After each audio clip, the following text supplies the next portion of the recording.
Hello students, इस video से हम केमिस्ट्री लेक्चरर कैडर एग्जाम 2016 जो पंजाब के अंदर हुआ था उसके पेपर की कंप्लीट डिस्कशन करेंगे। और इस क्वेश्चन पेपर की जो डिस्कशन है वो मैं कई पार्ट्स के अंदर करूंगा।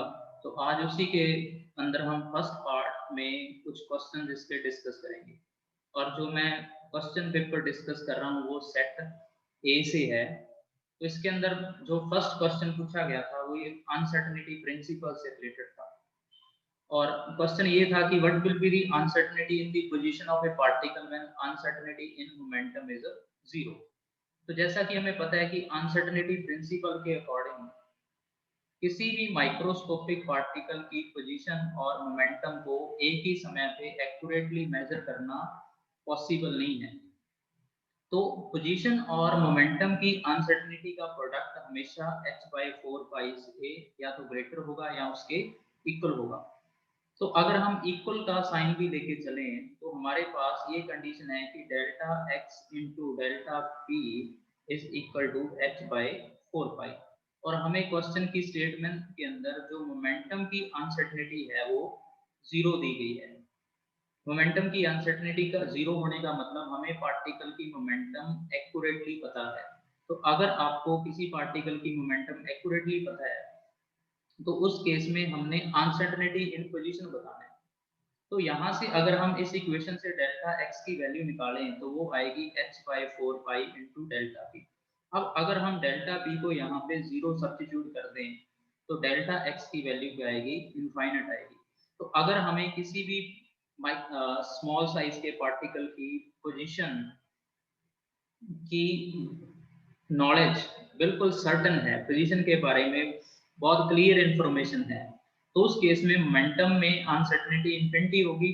और अगर हमें पार्टिकल की मोमेंटम के बारे में बिल्कुल एक्यूरेट पता है तो उस केस में पोजीशन में अनसर्टेनिटी क्या होगी, इनफाइनाइट होगी।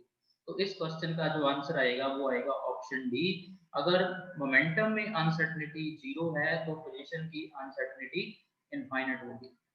इसके बाद जो सेकंड क्वेश्चन पूछा गया था वो क्वांटम नंबर से रिलेटेड था। तो क्वेश्चन ये था कि अगर दो इलेक्ट्रॉन एक ही ऑर्बिटल के अंदर प्रेजेंट हो तो उनको कैसे हम डिस्टिंग्विश करेंगे, तो कौन सा क्वांटम नंबर उनको डिफरेंशिएट करेगा। तो फॉर एग्जांपल हम ले लें एक केस जिसमें 3s सबशेल के अंदर दो इलेक्ट्रॉन प्रेजेंट है। तो 3s के दो इलेक्ट्रॉन्स के लिए अगर आप देखोगे क्वांटम नंबर की वैल्यूज, तो यहाँ पे प्रिंसिपल क्वांटम नंबर 3 है और s सबशेल के लिए क्वांटम नंबर क्या है, जो एजीमुथल क्वांटम नंबर है उसकी वैल्यू 0 है। और m की वैल्यू मैग्नेटिक क्वांटम नंबर की वैल्यू भी अगर l 0 है तो m के जो वैल्यूज होते हैं वो -l से +l के बीच होते हैं। तो m की वैल्यू भी क्या आएगी, 0 आएगी। तो दोनों इलेक्ट्रॉन जो एक ही s ऑर्बिटल के अंदर प्रेजेंट हैं उनके लिए principal quantum number, azimuthal quantum number और मैग्नेटिक क्वांटम नंबर की वैल्यूज क्या होंगी, सेम होंगी। बट दोनों इलेक्ट्रॉन एक ऑर्बिटल के अंदर क्या होंगे, अपोजिट स्पिन के होंगे।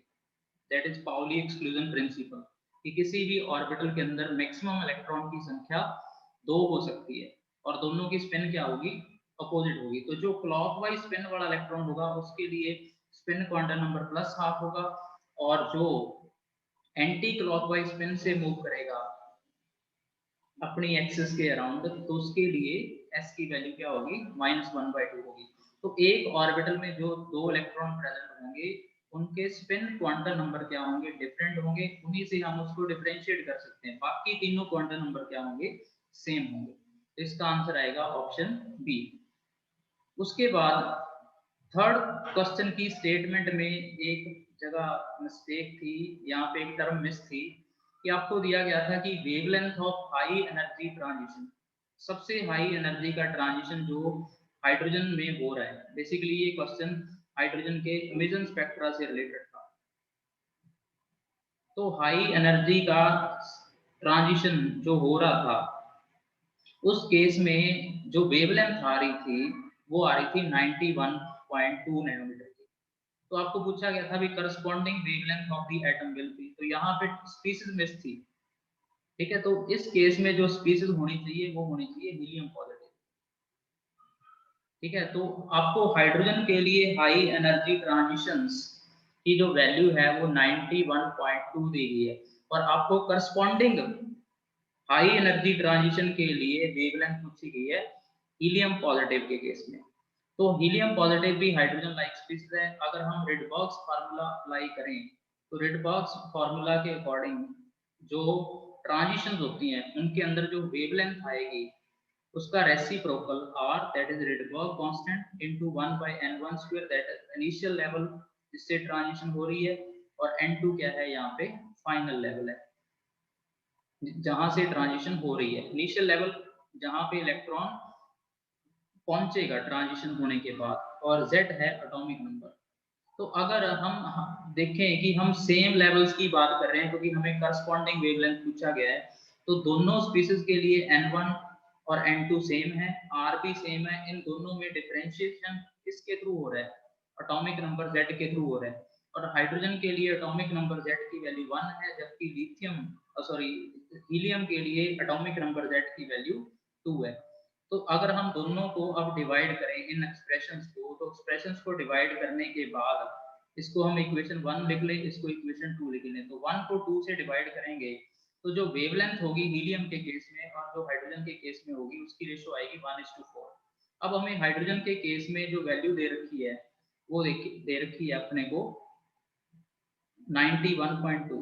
तो हमारे पास हीलियम के केस में जो वैल्यू आएगी दैट विल बी 1/4 into 91.2। तो अगर हम इसे डिवाइड करेंगे तो ये हमें मिलेगा 22.8 नैनोमीटर। तो इसका करेक्ट ऑप्शन होगा आपके पास ऑप्शन बी, क्वेश्चन थर्ड में। तो ये हाइड्रोजन के इमिशन स्पेक्ट्रा से रिलेटेड क्वेश्चन था। उसके बाद जो नेक्स्ट क्वेश्चन 4 है, ये बहुत इजी क्वेश्चन था। इसके अंदर एल्यूमिनियम 3 पॉजिटिव के अंदर नंबर ऑफ इलेक्ट्रॉन्स पूछे गए थे। तो एल्यूमिनियम का एटॉमिक नंबर 13 है, तो न्यूट्रल फॉर्म के अंदर उसके पास 13 ही प्रोटॉन होंगे और 13 ही इलेक्ट्रॉन होंगे। बट कैटायनिक फॉर्म में उसने 3 इलेक्ट्रॉन का लॉस कर दिया, तो इस वजह से उसके पास जो इलेक्ट्रॉन का काउंट आएगा वो आएगा 10। तो आपका जो करेक्ट ऑप्शन बनेगा इस केस में वो होगा 10 इलेक्ट्रॉन्स होंगे किसके पास? एल्यूमिनियम 3 पॉजिटिव के पास। उसके बाद जो नेक्स्ट क्वेश्चन है, क्वेश्चन नंबर 5, वो था कि इन 4 स्टेटमेंट में से करेक्ट स्टेटमेंट हमने चूज करना था। पहला जो स्टेटमेंट है that is Pauli exclusion principle, an orbital can accommodate maximum of 2 electron with opposite spin.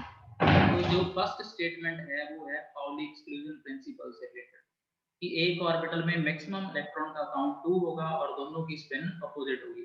दूसरा है जो एस ऑर्बिटल होते हैं वो हमें पता है स्फेरिकल शेप के होते हैं और स्फीयर की कोई भी डायरेक्शन नहीं होती, तो एस ऑर्बिटल नॉन डायरेक्शनल होते हैं। ये ऑप्शन भी आपका करेक्ट है।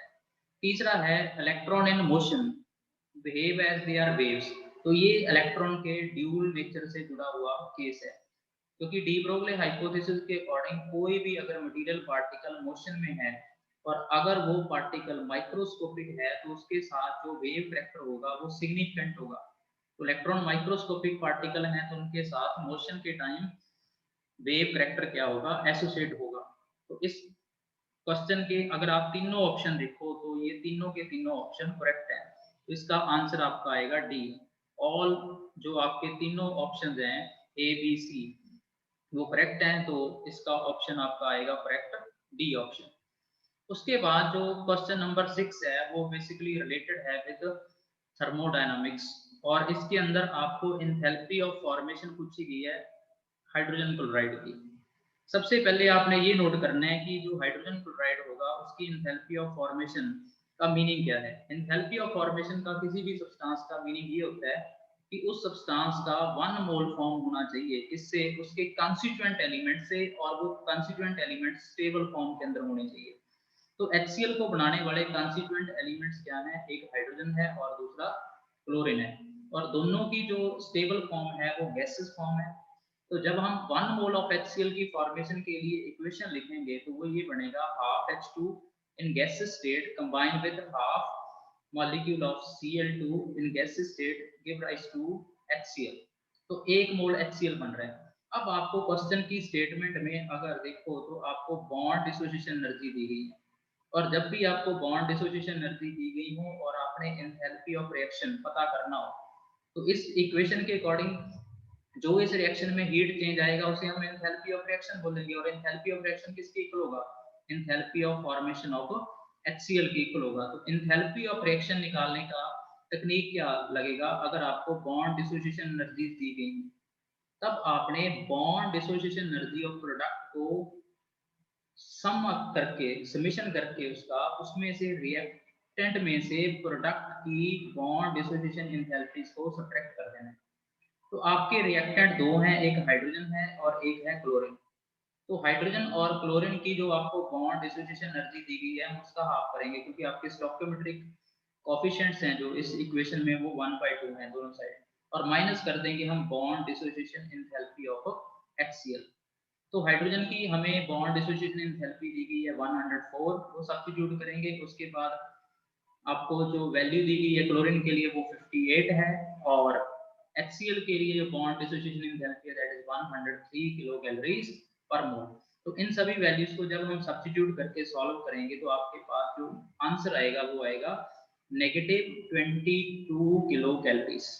तो आपका इस केस में जो करेक्ट आंसर होगा that will be option D, -22 kilo calories. तो ये थर्मोडायनामिक्स से रिलेटेड क्वेश्चन था, क्वेश्चन 6। उससे नेक्स्ट क्वेश्चन भी थर्मोडायनामिक्स से रिलेटेड था, जिसके अंदर आपको पूछा गया था कि इन सभी ऑप्शन में से कौन सा स्टेट फंक्शन है। तो आपने थर्मोडायनामिक्स में बेसिकली क्वांटिटीज चेक करनी है। पाथ फंक्शन दो क्वांटिटीज होते हैं, एक हीट और एक वर्क। जो पाथ डिपेंडेंट होते हैं, जो इनिशियल और फाइनल पॉइंट पे डिपेंड नहीं करते, और जो पाथ इंडिपेंडेंट यानी कि इनिशियल और फाइनल पॉइंट पे जिन फंक्शंस की वैल्यू डिपेंड करती हैं वो है इंटरनल एनर्जी, एंथैल्पी जो H से डिनोट हो रहा है, एंट्रोपी जो S से डिनोट कर रहे हैं हम, और गिब्स फ्री एनर्जी। इन सभी क्वांटिटीज में किसी भी प्रोसेस में आने वाला चेंज वो क्या होगा? पार्ट डिपेंडेंट नहीं होगा, वो इनिशियल और फाइनल पॉइंट पे डिपेंड करेगा। तो ये सभी क्वांटिटीज क्या है? स्टेट फंक्शन है। तो आपका जो फर्स्ट ऑप्शन है वो वर्क से रिलेटेड है। अब चाहे वर्क रिवर्सिबल कंडीशन में हो चाहे इरिवर्सिबल कंडीशन में हो, वर्क हमेशा क्या है? Part dependent function. ठीक है, जो आपका ऑप्शन सी है इंटरनल एनर्जी, वो क्या है? पाथ इंडिपेंडेंट है। तो आपका ऑप्शन सी करेक्ट होगा, क्योंकि ऑप्शन सी ही स्टेट फंक्शन है। नेक्स्ट क्वेश्चन 8th है, जो वो जूल थॉमसन इफेक्ट से रिलेटेड है। और जूल थॉमसन इफेक्ट क्या है कि जब भी हम किसी भी रियल गैस को एक्सपेंड करवाते हैं थ्रू ए फाइन होल, इस तरफ आपके पास हाई प्रेशर का रीजन हो और इस तरफ लो प्रेशर का रीजन हो, और आपके कंडीशंस हो एडियाबेटिक, मतलब ऐसे कंडीशन में आप गैस को एक्सपेंड करा रहे हो जिसमें ना तो हीट सिस्टम के अंदर एंटर कर रहा है ना सिस्टम से लीव कर रहा है। तो उस केस में जब रियल गैस हाई प्रेशर से लो प्रेशर के जोन में एक्सपेंड करते हैं तो वहां पे कूलिंग ऑब्जर्व होती है मोस्ट ऑफ गैसेस के लिए। बट दो गैसेस एक्सेप्शनली बिहेव करते हैं, हाइड्रोजन और हीलियम, जिस केस में क्या होती है? हीटिंग देखने को मिलती है। इसका रीजन है कि इन दोनों गैसेस का इन्वर्जन टेम्परेचर क्या होता है? लो होता है। इस वजह से इन गैसेस को जब हम नॉर्मल टेम्परेचर पे एक्सपेंड करवाते हैं हाई प्रेशर के रीजन से लो प्रेशर के रीजन में, तो इन केसेस में हमें हीटिंग देखने को मिलती है। तो आपका जो ये क्वेश्चन है कि जब भी कोई गैस हाई प्रेशर के रीजन से एक्सपेंड करे रीजन ऑफ लो प्रेशर में, तो उसका टेम्परेचर क्या करेगा? इंक्रीज करेगा, डिक्रीज करेगा? तो जो ऑप्शन सी है वो आपका करेक्ट है, क्योंकि हाइड्रोजन और हीलियम के केस में क्या करेगा? टेम्परेचर एक्सपेंशन के बाद इंक्रीज करेगा, बट बाकी सभी गैसेस में कूलिंग ऑब्जर्व होती है तो टेम्परेचर क्या करेगा? डिक्रीज करेगा। तो दो ही गैस एक्सेप्शनल बिहेवियर शो करते हैं जब हम जूल थॉमसन इफेक्ट को स्टडी करते हैं। हाइड्रोजन और हीलियम, उनके केस में हमें हीटिंग देखने को मिलती है और बाकी सभी गैसेस में कूलिंग देखने को मिलती है। नेक्स्ट क्वेश्चन भी थर्मोडायनामिक्स से रिलेटेड था। इसमें पूछा गया है कि किसी भी केमिकल रिएक्शन के स्पॉन्टेनियस होने के लिए अगर उसने सभी टेम्परेचर्स पे स्पॉन्टेनियस होना है तो क्या कंडीशन होनी चाहिए? स्पॉन्टेनिटी को पता करने के लिए हम यूज करते हैं गिब्स फंक्शन। हम यूज करते हैं गिब्स फंक्शन। तो अगर Gibbs function that is delta G का चेंज किसी भी प्रोसेस के लिए नेगेटिव है तो वो प्रोसेस क्या होगा, स्पॉन्टेनियस होगा। बट आपने गिब्स हैमिल्टन इक्वेशन के अकॉर्डिंग देखना है कि जो गिब्स फंक्शन का चेंज है डेल्टा जी का, वो होता है delta H minus T delta S. तो अगर डेल्टा जी नेगेटिव होना चाहिए स्पॉन्टेनियस प्रोसेस के लिए, तो उसके लिए जरूरी है कि डेल्टा एच की वैल्यू भी नेगेटिव हो और आपका टी डेल्टा एस वाला फैक्टर भी नेगेटिव वैल्यू दे। ये बार साइन नेगेटिव है और ये पूरा फैक्टर नेगेटिव वैल्यू तभी देगा जब डेल्टा एस क्या होगा, पॉजिटिव होगा। तो डेल्टा जी अगर सभी टेम्परेचर्स पे नेगेटिव होना चाहिए स्पॉन्टेनियस प्रोसेस के लिए, तो उसके लिए जरूरी क्या है, डेल्टा एच नेगेटिव हो और डेल्टा एस क्या हो, पॉजिटिव हो under all conditions of temperature. चाहे लो टेम्परेचर की बात करें हम, चाहे हाई टेम्परेचर की बात करें। तो अगर आप देखोगे तो डेल्टा जी हमें स्पॉन्टेनिटी सभी टेम्परेचर पे होने के लिए नेगेटिव चाहिए, डेल्टा एच भी नेगेटिव चाहिए और डेल्टा एस क्या चाहिए, पॉजिटिव चाहिए। अगर सभी टेम्परेचर पे रिएक्शन ने क्या होना है, स्पॉन्टेनियस होना है। तो इस वजह से देखो पहला आपका ऑप्शन नहीं सही, ठीक है। तीसरा भी ऑप्शन आपका सही नहीं कि दोनों के दोनों पॉजिटिव होने चाहिए। और तीसरे केस में ये कह रहे हैं कि डेल्टा जी डेल्टा एच से बड़ा होना चाहिए, ये ऑप्शन भी आपका करेक्ट नहीं है। ऑप्शन जो करेक्ट है आपका वो डी है कि डेल्टा एच और डेल्टा जी दोनों क्या होने चाहिए, नेगेटिव होने चाहिए, तभी रिएक्शन क्या होगा, स्पॉन्टेनियस होगा। तो करेक्ट ऑप्शन आपका आएगा डी। हम गिब्स हैमिल्टन इक्वेशन को यूज करेंगे और स्पॉन्टेनियस प्रोसेसेस के लिए डेल्टा जी क्या होना चाहिए, नेगेटिव होना चाहिए। उसके बाद जो नेक्स्ट है क्वेश्चन इसके अंदर,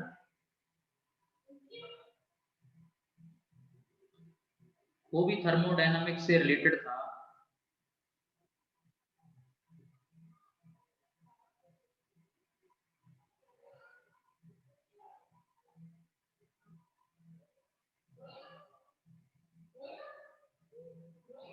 और क्वेश्चन के अंदर ये पूछा गया है कि बेंजीन की कंबस्टन हो रही है और उस कंबस्टन के लिए हमें पूछा गया है कि difference between the heat of reaction at constant pressure और कांस्टेंट टेम्परेचर कितना होगा, 25 डिग्री सेंटीग्रेड पे। तो जो हीट होती है कांस्टेंट प्रेशर पे किसी भी रिएक्शन के लिए, वो होता है डेल्टा एच की इक्वल। थर्मोडायनामिक्स के अंदर ये रिलेशन है इंपॉर्टेंट। और हीट एट कांस्टेंट वॉल्यूम होता है इंटरनल एनर्जी चेंज के इक्वल। और डेल्टा एच और डेल्टा यू बेसिकली रिलेटेड हैं इस इक्वेशन के थ्रू एक दूसरे से। Delta H is equal to delta U plus delta N G R T. हमें इन दोनों का डिफरेंस पूछा गया है। तो Q P minus Q B क्या होगा, delta N G R T होगा।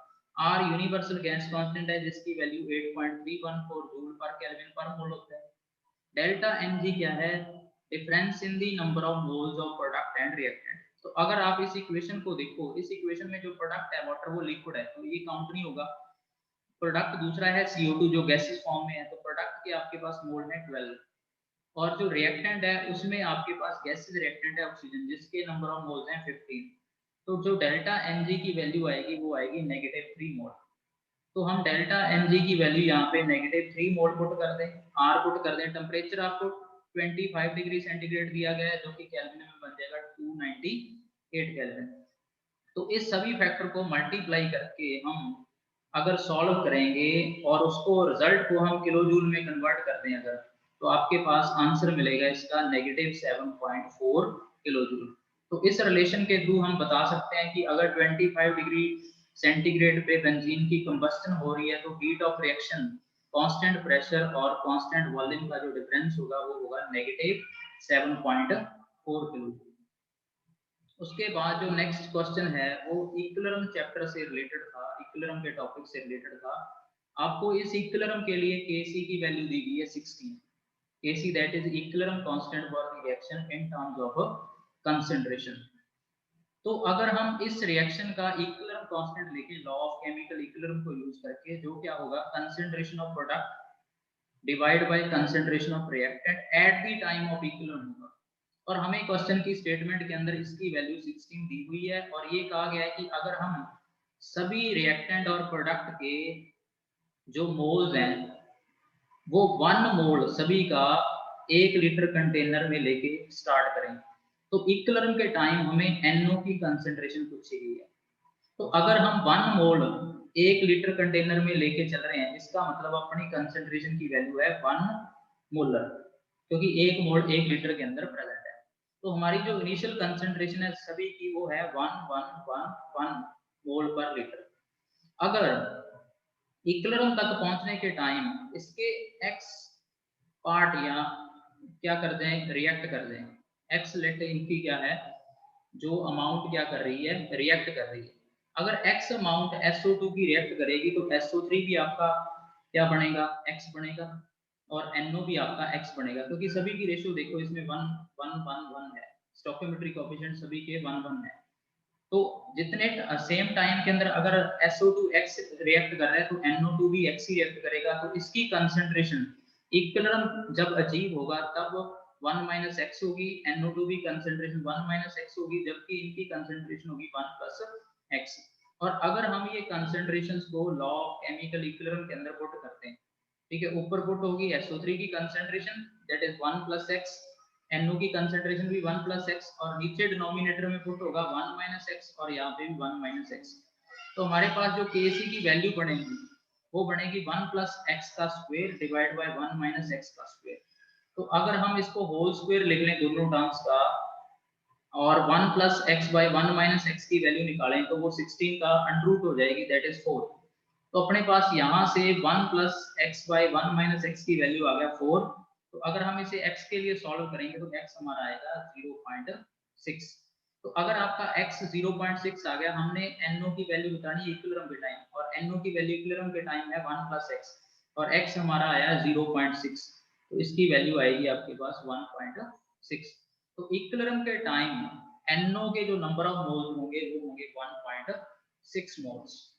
तो ये हमने Kc के थ्रू इस क्वेश्चन को सॉल्व किया है। Kc है equilibrium constant for the reaction in terms of molar concentration. Next question भी इक्विलिब्रियम के टॉपिक से ही रिलेटेड था, जिसके अंदर लाइमस्टोन की डीकंपोजिशन की रिएक्शन दी गई। और लाइमस्टोन जब भी डीकंपोज होता है कैल्शियम ऑक्साइड और CO2 गैस रिलीज करता है, और ये प्रोसेस आपको इसका डेल्टा H दिया गया है जो कि पॉजिटिव है, तो क्लियर कट ये एंडोथर्मिक रिएक्शन है। तो हमें पूछा गया है कि प्रेशर CO2 का इंक्रीज होगा जब टेम्परेचर इंक्रीज करेगा, या डिक्रीज होगा जब टेम्परेचर इंक्रीज करेगा, और इनर्ट गैस का कंडीशन पूछा गया है कांस्टेंट टेम्परेचर पे, और आपको ये पूछा गया है कि अगर हम कैटालिस्ट को ऐड कर दें तब CO2 का प्रेशर इंक्रीज होगा। ये हमने कंडीशंस के थ्रू बताना। अब सबसे पहला पॉइंट एंडोथर्मिक रिएक्शंस हैं, जो अगर हम लीच टेटलियर प्रिंसिपल के थ्रू देखें तो एंडोथर्मिक रिएक्शंस हाई टेम्परेचर पे फॉरवर्ड प्रोसेस की तरफ क्या करती हैं, फेवर करती हैं। फॉरवर्ड प्रोसेस उस टाइम क्या होता है, डोमिनेटिंग होता है अगर उनको हाई टेम्परेचर पे हम प्रोसेसेस को करवाएं। ठीक है, अगर टेम्परेचर कांस्टेंट रखेंगे तो रिएक्शन पे जो फॉरवर्ड प्रोसेस है या बैकवर्ड प्रोसेस है उनका रेट क्या रहेगा, सेम रहेगा। ठीक है, इक्विलिब्रियम मेंटेन रहेगा, उस पर कोई भी इंपैक्ट नहीं रहेगा।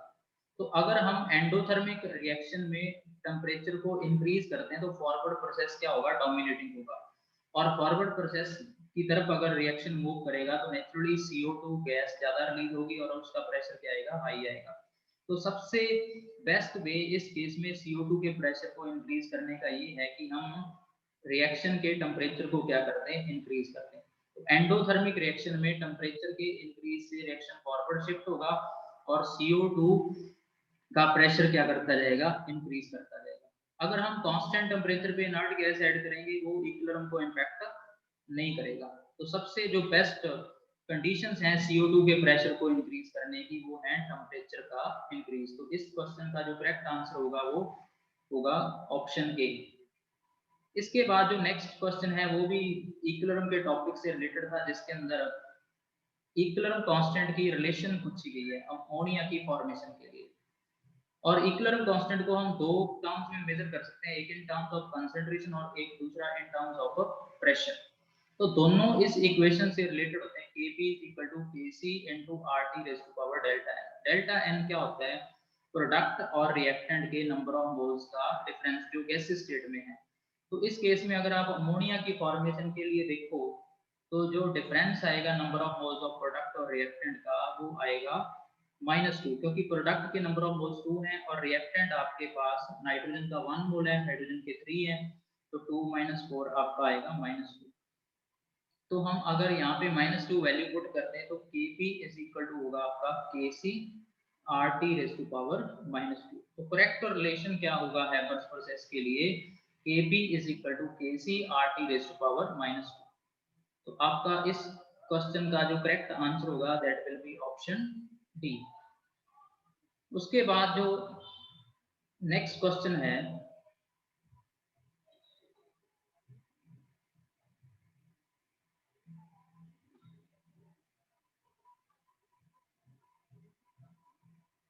ये भी इक्विलिब्रियम के टॉपिक से ही रिलेटेड था और हैबर प्रोसेस के लिए पूछा गया था कि इक्विलिब्रियम कांस्टेंट किस फैक्टर पे डिपेंड करेगा। ठीक है, इक्विलिब्रियम कांस्टेंट किसी भी इक्विलिब्रियम की प्रोसेस के लिए आपने नोट करना है, डिपेंड करता है only on the value of temperature. और कोई भी फैक्टर, चाहे वो कंसंट्रेशन है, चाहे वो कैटालिस्ट है, वो इक्विलिब्रियम कांस्टेंट को इफेक्ट नहीं करते। सिर्फ टेम्परेचर ही इक्विलिब्रियम कांस्टेंट को इम्पैक्ट कर सकता है किसी भी इक्विलिब्रियम की प्रोसेस के लिए। और इक्विलिब्रियम कांस्टेंट का जो टेम्परेचर के साथ रिलेशन है वो हमें पता चलता है वेन टॉप इक्वेशन से। ये मैंने वेन टॉप इक्वेशन की इंटीग्रेटेड फॉर्म लिखी हुई है, टेम्परेचर और इक्विलिब्रियम कांस्टेंट में क्या रिलेशन है। तो अमोनिया का जो फॉर्मेशन है उसके लिए इक्विलिब्रियम कांस्टेंट को सिर्फ टेम्परेचर ही इम्पैक्ट कर सकता है, प्रेशर कंसंट्रेशन ये कोई भी इंपैक्ट नहीं करेगा। तो सबसे जो करेक्ट इसका आंसर आएगा वो आएगा ऑप्शन ए। और यहाँ पे एक एक्स्ट्रा पॉइंट दे रखा था volume of the reaction vessel, इसका बेसिकली कोई मीनिंग नहीं था। ठीक है, इंपैक्ट करेगा सिर्फ टेम्परेचर। तो इस क्वेश्चन का जो करेक्ट आंसर होगा वो होगा ऑप्शन ए। इक्विलिब्रियम कांस्टेंट किसी भी रिएक्शन के लिए टेम्परेचर डिपेंडेंट होता है, वो कंसंट्रेशन पे भी डिपेंड नहीं करता, कैटालिस्ट की प्रेजेंस पे भी डिपेंड नहीं करता। सिर्फ इक्विलिब्रियम कांस्टेंट को इंपैक्ट करने वाला जो पैरामीटर है या क्वांटिटी है वो सिर्फ क्या है, टेम्परेचर है। और दोनों का रिलेशन हमें पता चलता है किससे, वेन टॉप इक्वेशन से। तो इसका करेक्ट आंसर आएगा ऑप्शन ए। टेम्परेचर क्या करेगा, इक्विलिब्रियम कांस्टेंट की वैल्यू को इंपैक्ट कर सकता है। उसके बाद जो नेक्स्ट क्वेश्चन है कि हमने एक पीस है जो कॉपर का, वो aqueous solution of ferric chloride के अंदर ऐड कर दिया और आपको ये वाली स्टेटमेंट्स दी गई हैं। सबसे पहले जो कॉपर को अगर हम फेरिक क्लोराइड के सॉल्यूशन के अंदर डालेंगे तो Fe3 positive ions are strong oxidising agents. तो वो क्या करेगा, कॉपर को ऑक्सीडाइज कर देगा और कॉपर को ऑक्सीडाइज करके वो कॉपर को बना देगा कॉपर 2 पॉजिटिव। इसका मतलब कॉपर 2 पॉजिटिव बन के किस में मूव कर जाएगा, सॉल्यूशन में मूव कर जाएगा और सॉल्यूशन में डिसॉल्व हो जाएगा और वो क्या बन गया, क्यूप्रिक क्लोराइड बन गया। तो कॉपर की होगी ऑक्सीडेशन, जबकि Fe3 पॉजिटिव खुद चेंज हो जाएगा Fe2 पॉजिटिव में। तो फेरिक क्लोराइड है वो आपका चेंज होके आ जाएगा फेरस क्लोराइड में। तो कॉपर आपका डिसॉल्व हो गया किसके अंदर, सॉल्यूशन के अंदर। ठीक है, तो जो आपको सी ऑप्शन दिया गया है कि copper will not dissolve in the solution, ये स्टेटमेंट क्या है, इनकरेक्ट है। ठीक है, क्योंकि कॉपर तो डिसॉल्व हो गया किसके अंदर, सॉल्यूशन के अंदर, क्या बन के, क्यूप्रिक क्लोराइड बन के। ठीक है, ये स्टेटमेंट क्या है, करेक्ट है। ठीक है, ये स्टेटमेंट आपकी क्या है, इनकरेक्ट है, क्योंकि कॉपर क्या है, हो गया डिसॉल्व हो गया सॉल्यूशन के अंदर। तो जो सी ऑप्शन है वो आपका इनकरेक्ट है। अब जो ए ऑप्शन है, iron will be precipitated from the solution. ठीक है, क्या आयरन क्या कर जाएगा, प्रेसिपिटेट कर जाएगा। प्रेसिपिटेशन नहीं होगी आयरन की, क्योंकि आयरन फेरस से क्या किसमें कन्वर्ट हुआ है, फेरस क्लोराइड में। तो फेरस क्लोराइड क्या रहेगा, वाटर में सॉल्युबल रहेगा। तो इन तीनों ऑप्शन में से करेक्ट ऑप्शन आपका क्या है कि no iron will be precipitated from the solution. कोई भी आयरन सॉल्यूशन में प्रेसिपिटेट नहीं करेगा, वो सिर्फ Fe3 पॉजिटिव से Fe2 पॉजिटिव स्टेट में गया है। तो जो पहले सॉल्यूशन Fe3 पॉजिटिव आयन का था, फेरिक का था, अब वो किसका सॉल्यूशन बन गया, फेरस का। आयरन की प्रेसिपिटेशन नहीं हुई। ये स्टेटमेंट आपकी क्या है, जो ए वाली स्टेटमेंट है वो क्या है, इनकरेक्ट है। ठीक है, बी वाली स्टेटमेंट आपकी करेक्ट है। सी में ये कह रहे हैं कि copper will not dissolve in the solution, copper तो बट क्या हो गया, डिसॉल्व हो गया, क्योंकि वो कॉपर से कॉपर 2 पॉजिटिव आयन में आ गया। तो सी ऑप्शन भी आपका इनकरेक्ट है। तो बी ऑप्शन आपका यहाँ पे क्या है, करेक्ट है, कि कोई भी आयरन प्रेसिपिटेट नहीं करेगा, ठीक है, सॉल्यूशन में से। क्योंकि Fe3 पॉजिटिव Fe2 पॉजिटिव में क्या हो रहा है, चेंज हो रहा है। तो इस 15th क्वेश्चन का जो करेक्ट आंसर आएगा that will be option B. उसके बाद जो नेक्स्ट हमारे पास क्वेश्चन है, क्वेश्चन नंबर 16, ये लॉक्स लॉ से रिलेटेड था जो इलेक्ट्रोकेमिस्ट्री के अंदर है, और ये डाउटफुल क्वेश्चन था, इसका आंसर भी डाउटफुल ही है, क्योंकि ये लॉ है जिसको हम law of independent migration of ions भी बोलते हैं, इसके अंदर दोनों टर्म्स पे ये एप्लीकेबल है, चाहे आप मोलर कंडक्टेंस की बात करो चाहे आप इक्विवेलेंट कंडक्टेंस की बात करो। और जो ये लॉ है ये स्ट्रॉन्ग इलेक्ट्रोलाइट्स पे एप्लीकेबल होता है, वीक इलेक्ट्रोलाइट्स पे एप्लीकेबल नहीं होता। और इस लॉ की स्टेटमेंट क्या है कि अगर हम किसी भी स्ट्रॉन्ग इलेक्ट्रोलाइट के सॉल्यूशन को इनफाइनाइट तक डाइल्यूट कर दें तो उसकी डिग्री ऑफ डिसोसिएशन जब कंप्लीट हो जाए ना, तो उसका हर एक आयन, स्ट्रॉन्ग इलेक्ट्रोलाइट का हर एक आयन टोटल कंडक्टेंस की तरफ एक डेफिनेट कंट्रीब्यूशन करता है। कटायन की कंडक्टिंग पावर अनायन पे डिपेंड नहीं करती और अनायन की कंडक्टिंग पावर कटायन पे डिपेंड नहीं करती। इसका मतलब कटायन और अनायन एक दूसरे से इंडिपेंडेंटली मूव करते हैं।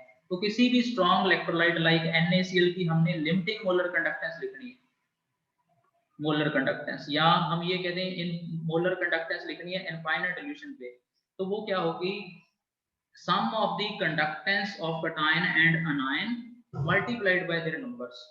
तो यहाँ पे एक सोडियम आयन बन रहा है, एक क्लोराइड आयन बन रहा है, तो NaCl की जो मोलर कंडक्टेंस आएगी इनफाइनाइट डिल्यूशन पे वो कटायन और अनायन की कंडक्टेंस के सम के इक्वल होगी। ये इस लॉ की बेसिकली स्टेटमेंट है। बट इसमें दो टर्म्स आपको दे रखी हैं कि किससे रिलेटेड है, ये इक्विवेलेंट कंडक्टेंस से भी रिलेटेड है और ये मोलर कंडक्टेंस से भी रिलेटेड है, स्पेसिफिक कंडक्टेंस से रिलेटेड नहीं था ये जो लॉ दिया हुआ है करलॉक्स लॉ। तो ये दोनों टर्म से रिलेटेड है, तो दोनों ही आपके ऑप्शन क्या थे, करेक्ट थे। तो ये डाउटफुल क्वेश्चन था, अगर आप आंसर की भी देखोगे उसमें भी इसका कोई आंसर नहीं दिया गया, तो दोनों टर्म से ही ये लॉ क्या था, रिलेटेड। उसके बाद नेक्स्ट है क्वेश्चन नंबर 17। क्वेश्चन नंबर 17 के अंदर हमें दो सॉल्यूशन दिए गए हैं, एक KCl का सॉल्यूशन जो 0.1 मोलर है और एक K2SO4 का सॉल्यूशन जो 0.2 मोलर है। इसकी हमसे आयनिक स्ट्रेंथ पूछी गई है, और आयनिक स्ट्रेंथ किसी भी सॉल्यूशन की निकालने का मेथड होता है 1/2 summation of Mi into Zi²। Mi होता है आयन की मोलैलिटी और Zi होता है उस आयन की वैलेंसी। तो अगर आप इस क्वेश्चन में देखोगे हमारे पास तीन टाइप के आयन है। पहला आयन है पोटाशियम, दूसरा आयन है हमारे पास क्लोराइड, और तीसरा आयन अपने पास है सल्फेट। तीन आयन है अपने पास। अब जो तीन आयन है हमारे पास पोटाशियम, क्लोराइड और सल्फेट, पोटाशियम की टोटल मोलैलिटी कितनी है, KCl से K पॉजिटिव आएगा उसकी मोलैलिटी है 0.1, तो पहले आ गया अपने पास 0.1। K2SO4 से जब डिसोसिएशन होगी तो इससे आएंगे 2 K पॉजिटिव, और आपके सॉल्यूशन की मोलैलिटी है 0.2, तो टोटल मोलैलिटी K2SO4 के अंदर K पॉजिटिव की हो जाएगी 0.2 molar into 2 that is 0.4 molar. तो यहाँ पे पोटाशियम 0.1 मोलर है और यहाँ पे 0.4 मोलर, तो टोटल पोटाशियम हो गया आपके पास 0.5 मोलर, और इसकी वैलेंसी पोटाशियम की 1 है। तो पहला फैक्टर आपके पास आ गया। क्लोराइड, यहाँ पे आप देखोगे तो 1 क्लोराइड ही आएगा, KCl से 0.1 मोलर है और इसकी वैलेंसी 1 है, तो Z1 हो गया, मोलैलिटी आपकी आयन की आ गई 0.1। सल्फेट देखो इस केस में ही प्रेजेंट है, तो इसकी मोलैलिटी है 0.2, क्योंकि एक ही सल्फेट बनेगा K2SO4 से और इसकी वैलेंसी है 2, तो Z आपके पास आ गया 2। तो आपको सभी टर्म्स पता चल गई। अब इन टर्म्स को हम आयनिक स्ट्रेंथ के फॉर्मूले के अंदर पुट कर देंगे। तो जो I की वैल्यू आएगी सबसे पहले वो आएगी 1/2। सबसे पहले हम MiZi² लिखेंगे K पॉजिटिव के लिए, तो K पॉजिटिव के लिए Mi की वैल्यू होगी 0.5 और Z की वैल्यू होगी 1 का स्क्वायर, प्लस Cl नेगेटिव के लिए नेक्स्ट लिखेंगे हम 0.1 इंटू Z का स्क्वायर 1 का स्क्वायर हो गया, प्लस 0.2 सल्फेट के लिए लिखेंगे नेक्स्ट हम मोलैलिटी मल्टीप्लाइड बाय Z का स्क्वायर दैट इज 2 स्क्वायर, तो ये आ गया 1/2, ये बन गया 0.5 प्लस 0.1 प्लस ये 4 इंटू 0.2 दैट इज 0.8, तो ये आपका बन गया 1.4 divide by 2 that will B 0.7। तो इस दोनों सॉल्यूशन के कॉम्बिनेशन की जो आपकी आयनिक स्ट्रेंथ होगी दैट विल बी 0.7। तो करेक्ट ऑप्शन आएगा अपने पास ऑप्शन बी, क्वेश्चन नंबर 17 का। उसके बाद जो नेक्स्ट क्वेश्चन नंबर है 18,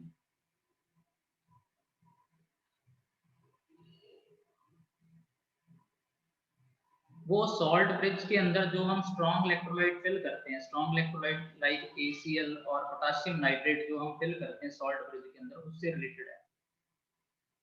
इलेक्ट्रोकेमिकल सेल के अंदर मोस्टली सॉल्ट ब्रिज का यूज किया जाता है ताकि इलेक्ट्रोकेमिकल सेल प्रॉपरली वर्क करे। तो इसके लिए रूल होता है भी हम सॉल्ट ब्रिज के अंदर कौन सा इलेक्ट्रोलाइट फिल करेंगे। ऐसा इलेक्ट्रोलाइट फिल करेंगे जिस इलेक्ट्रोलाइट के फिल होने के बाद जो लिक्विड जंक्शन पोटेंशियल है आपका, जहां पे दोनों सॉल्यूशन मिक्स हो रहे हैं, वो क्या रहे, जीरो रहे। और लिक्विड जंक्शन पोटेंशियल के जीरो रहने के लिए जरूरी है कि कटायन और अनायन के ट्रांसपोर्ट नंबर बराबर।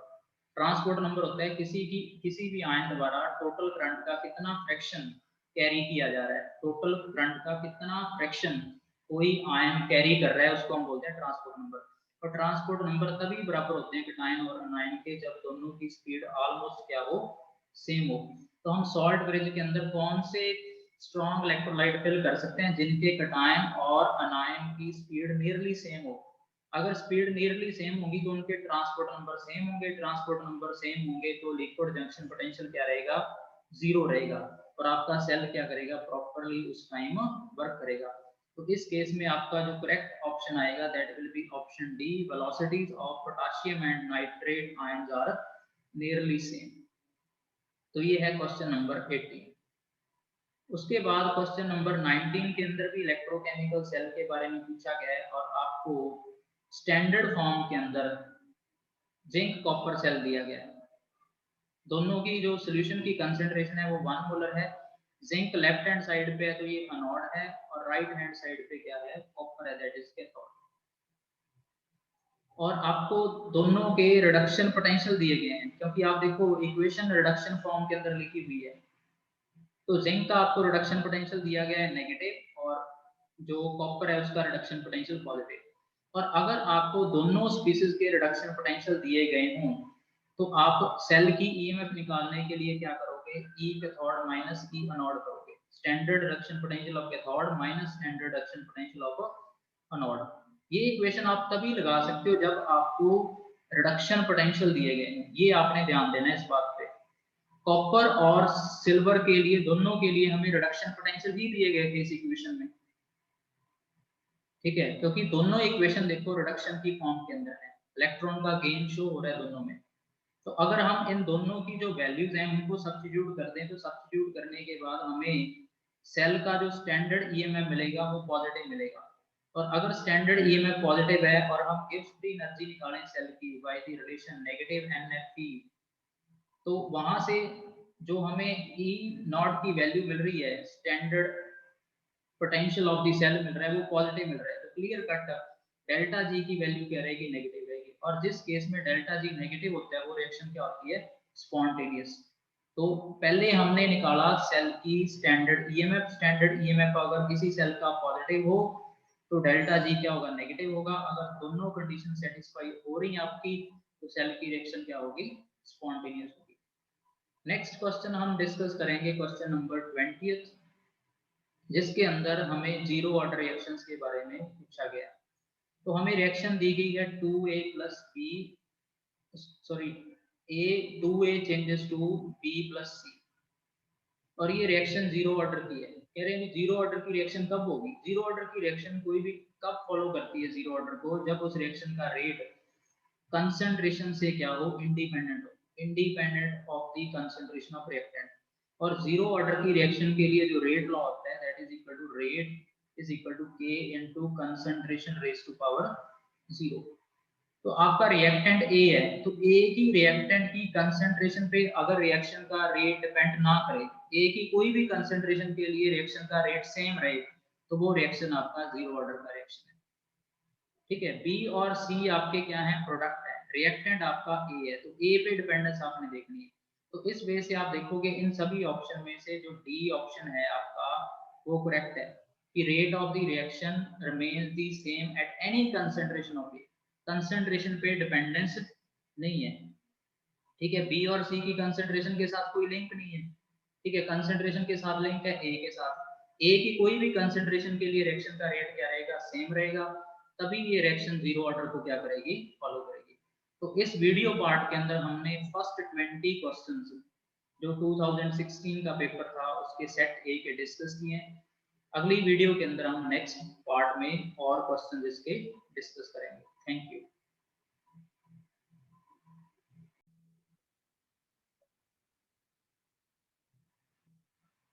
हेलो स्टूडेंट्स, इस वीडियो के अंदर हम अब सेकेंड पार्ट में जो लेक्चरर कैडर एग्जाम था 2016 पंजाब का, जिसका हमने लास्ट वीडियो के अंदर सेट ए डिस्कस किया था, अब हम उसी को आगे कंटिन्यू करेंगे और अगले क्वेश्चंस की डिस्कशन करेंगे।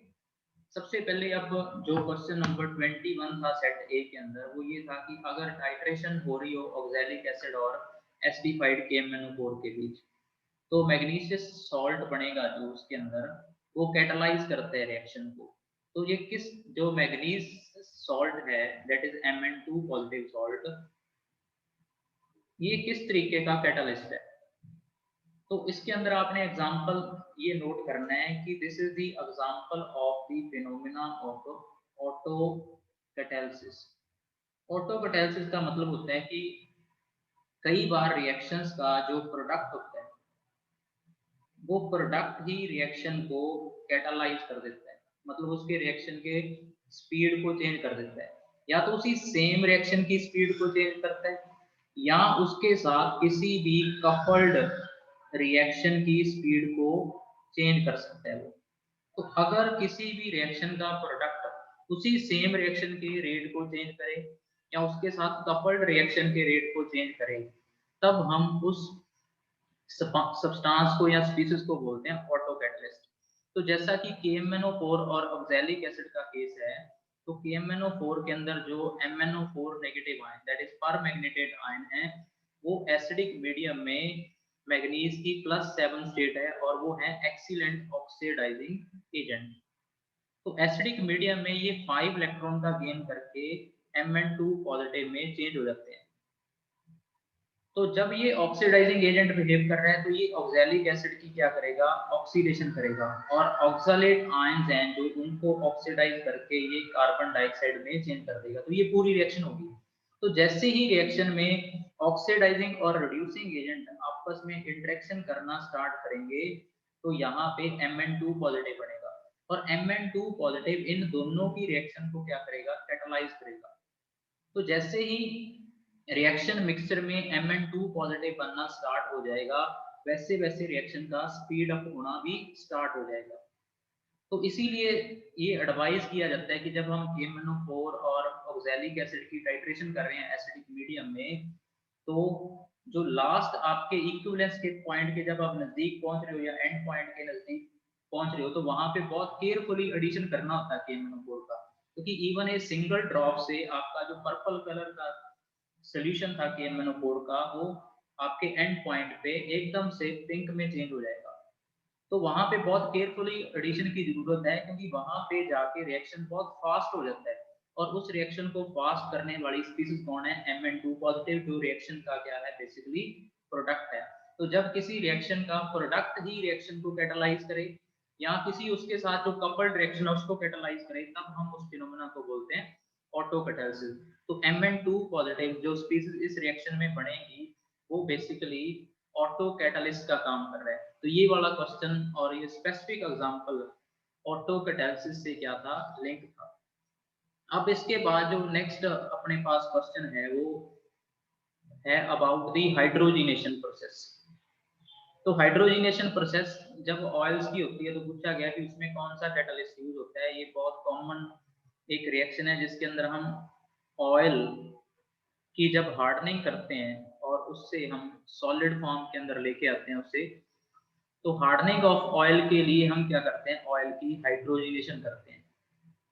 हाइड्रोजिनेशन मतलब हम उसके अंदर हाइड्रोजन गैस पास कराएंगे, ठीक है। और ये हाइड्रोजन गैस इसलिए पास करवाया जाता है ताकि इसके अंदर अनसैचुरेशन को कंट्रोल किया जाए, ताकि ऑयल को लॉन्ग टाइम के लिए क्या किया जा सके, प्रिजर्व किया जा सके। क्योंकि जितना अनसेचुरेशन ज्यादा होगा ऑयल के अंदर उतने ही उसकी ऑक्सीडेशन के चांसेस क्या होंगे, ज्यादा होंगे।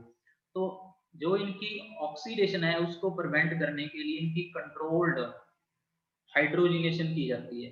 तो हाइड्रोजिनेशन के लिए इस प्रोसेस में जो कैटालिस्ट यूज होता है वो यूज होता है निकल। तो जब भी ऑयल्स की हार्डनिंग होती है या हाइड्रोजिनेशन होती है तो उस प्रोसेस में जो कैटालिस्ट यूज होता है वो होता है निकल। वैसे ऑर्डिनरी हाइड्रोजिनेशन में कॉमनली यूज कैटालिस्ट हैं जो वो निकल भी यूज होता है, प्लेटिनम भी यूज होता है और प्लेडियम भी यूज होता है हाइड्रोजिनेशन में मोस्टली। बट ये स्पेसिफिक एग्जांपल था ऑयल से रिलेटेड, तो वहां पे सबसे जो सूटेबल कैटालिस्ट है वो है निकल। तो इसका आपका करेक्ट ऑप्शन होगा ऑप्शन नंबर बी। अब उसके बाद जो अगला हम केस डिस्कस कर रहे हैं वो है हाफ लाइफ ऑफ रिएक्शन पे बेस्ड क्वेश्चन। तो ये कह रहे हैं कि किसी भी सब्सटेंस को डिसॉल्व किया गया CCl4 के अंदर और उसका जो हाफ लाइफ टाइम मिला हमें वो मिला 2.5 आवर्स जब रिएक्शन हो रही है 30 डिग्री सेंटीग्रेड पे। How much substance will left after 10 hours, 10 hours बाद कितना सब्सटेंस बचेगा ये हमें पूछा गया है। अगर सब्सटेंस का इनिशियल वेट यानी कि इनिशियल कंसंट्रेशन मान लें हम उसे वो 160 ग्राम है, तो ये हमने क्वेश्चन सॉल्व करना है।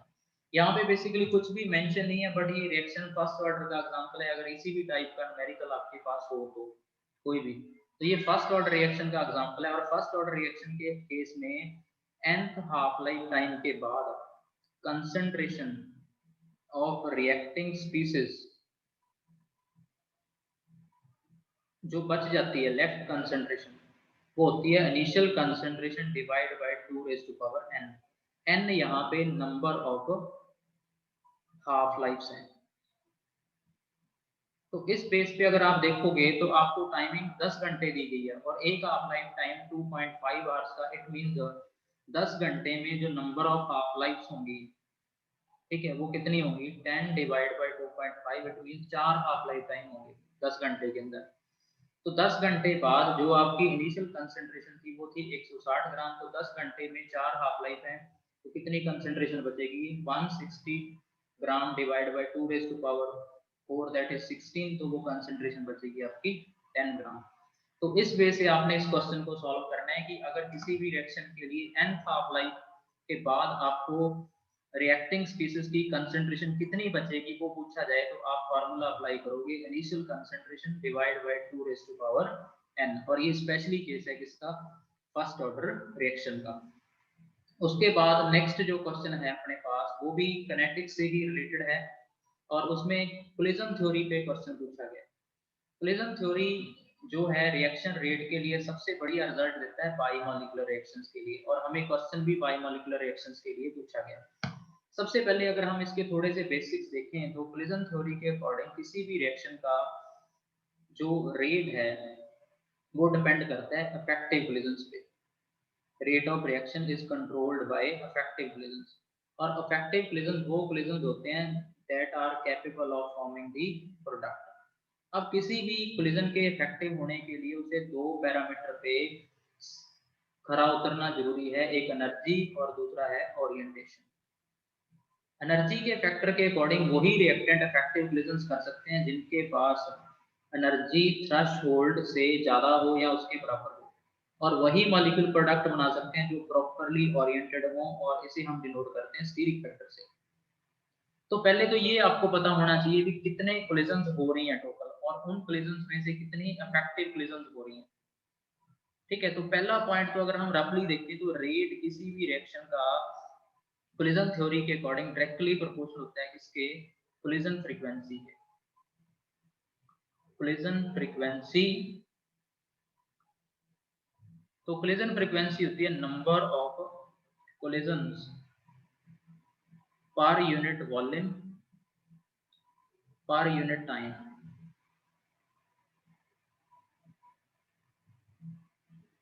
तो इस पे डिपेंड करता है। फिर सभी कोलिजन्स कभी भी प्रोडक्ट नहीं बना सकते, ठीक है, उसमें से कुछ कोलिजन ही क्या है कैपेबल हैं प्रोडक्ट बनाने के, और उनको हम बोलते हैं इफेक्टिव कोलिजन।